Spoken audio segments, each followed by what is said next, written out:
श्री सीता रामाय नमः। मेरे प्रिय श्री रामचरितमानस प्रेमियों, आओ बालकांड की कथा रस का आनंद लें। जो सुमिरत सिद्धि होहि, गणनायक करिवर वदन। करऊ अनुग्रह सोई, बुद्धि राशि शुभ गुण सदन।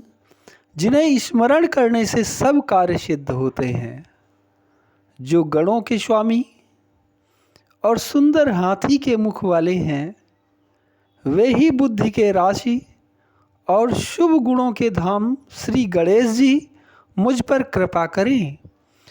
मूक होई बाचाल, पंगु चढ़ई गिरिवर गहन। जाशु कृपाशु दयाल, द्रवऊ सकल कलिमल दहन। जिनकी कृपा से गूंगा बहुत सुंदर बोलने वाला हो जाता है और लंगड़ा लूला दुर्गम पहाड़ पर चढ़ जाता है। वे कलयुग के सब पापों को जला डालने वाले दयालु भगवान मुझ पर द्रवित हों अर्थात दया करें। नील सरोरुह श्याम, तरुण अरुण बारिज नयन। करऊ सुमम धाम, सदा क्षीर सागर शयन।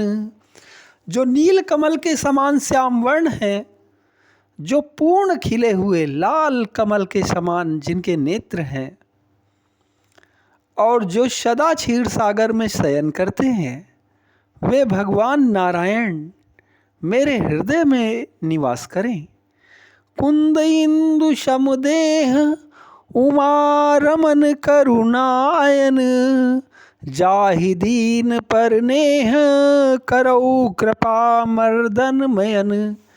जिनका कुंद के पुष्प और चंद्रमा के समान गौर शरीर है, जो पार्वती जी के प्रियतम और दया के धाम हैं, और जिनका दीनों पर स्नेह है, वे कामदेव का मर्दन करने वाले श्री शंकर जी मुझ पर कृपा करें। बंदौ गुरुपद कंज, कृपा सिंधु नर रूप हरि। महामोह तम पुंज, जासु बचन रवि कर निकर। मैं गुरु महाराज के चरण कमल की वंदना करता हूँ, जो कृपा के समुद्र और नर रूप में श्री हरि ही हैं, जिनके वचन महामोह रूपी घने अंधकार के नाश करने के लिए सूर्य किरणों के समान हैं। बंदौ गुरुपद पदुम परागा, सुरुचि सुबास सरस अनुरागा।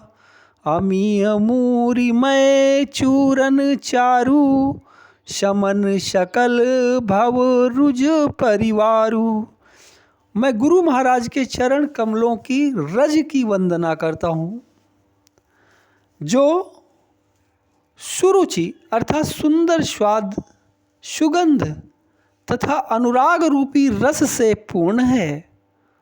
वह अमर मूल अर्थात संजीवनी जड़ी का सुंदर चूर्ण है, जो संपूर्ण भव रोगों के परिवार को नाश करने वाला है। सुकृति शंभुतन विमल विभूति, मंजुल मंगल मोद प्रसूति। जन मन मंजू मुकुर मलहरनी, किए तिलक गुण गण बस करनी। वह रज सुकृति अर्थात पुण्यवान पुरुष रूपी श्री शिव जी के शरीर पर सुशोभित निर्मल विभूति है, और सुंदर कल्याण और आनंद की जननी है। भक्त के मन रूपी सुंदर दर्पण के मैल को दूर करने वाली, और तिलक करने से गुणों के समूह को वश में करने वाली है।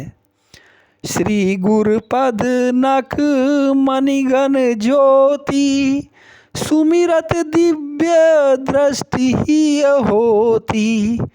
दलन मोह तमु शोष प्रकाशु, बड़े भाग उर आवई जाशु। श्री गुरु महाराज के चरण नखों की ज्योति मणियों के प्रकाश के समान है, जिसके स्मरण करते ही हृदय में दिव्य दृष्टि उत्पन्न हो जाती है।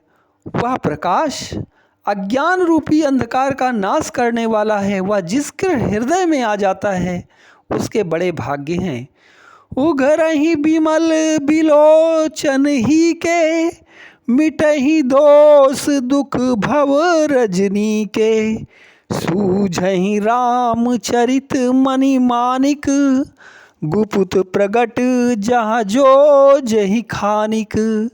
उसके हृदय में आते ही हृदय के निर्मल नेत्र खुल जाते हैं और संसार रूपी रात्रि के दोष दुख मिट जाते हैं, एवं श्री रामचरित्र रूपी मणि और माणिक के गुप्त और प्रगट जहाँ जो जिस खान में है सब दिखाई पड़ने लगते हैं। जथाशु अंजन अंजिद्रग, साधक सिद्ध सुजान। कौतुक देखत शैल बन, भूतल भूरि निधान। जैसे सिद्धांजन को नेत्रों में लगाकर साधक सिद्ध और सुजान पर्वतों, वनों और पृथ्वी के अंदर कौतुक से ही बहुत सी खाने देखते हैं। श्री गुरुपद रज मृदु मंजुल अंजन, नयन अमीय द्रग दोष विभंजन। तेहि करि बिमल विवेक बिलोचन, बरनऊ रामचरित भव मोचन। श्री गुरु महाराज के चरण कमलों की रज कोमल और सुंदर नयनामृत अंजन है, जो नेत्रों के दोषों का नाश करने वाला है।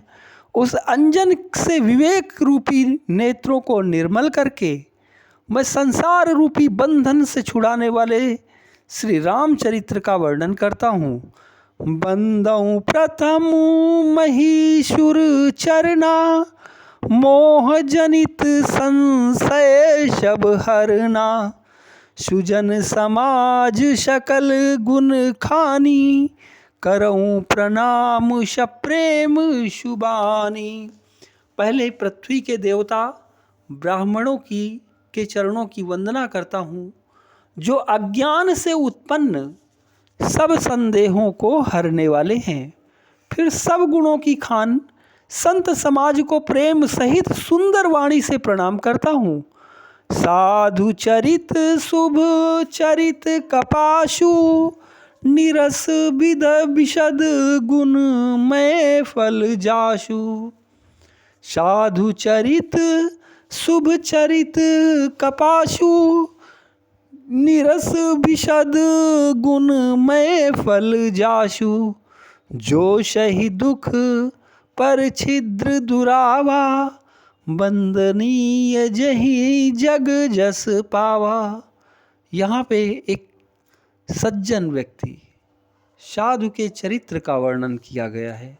विशेष ध्यान देने की बात है। संतों का चरित्र कैसा होता है? संतों का चरित्र कपास के चरित्र, कपास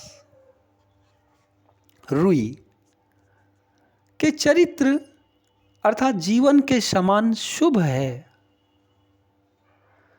जिसका फल नीरस विशद और गुणमय होता है। कपास का फल देखने पर तो नीरस लगता है, परंतु वो गुणमय है और विशद है। कपास की डोडी नीरस होती है, संत चरित्र में भी विषयासक्ति नहीं है, इससे वह भी नीरस है। कपास उज्जवल होता है, संत का हृदय भी अज्ञान और पाप रूपी अंधकार से रहित होता है, इसलिए वह विशद है। और कपास में गुण अर्थात तंतु होते हैं, इसी प्रकार संत का चरित्र भी सद्गुणों का भंडार होता है। इसलिए वह गुणमय है। जैसे कपास का धागा सुई के किए हुए छेद को अपना तन देकर ढक देता है, अथवा कपास जैसे लोढ़े जाने, काते जाने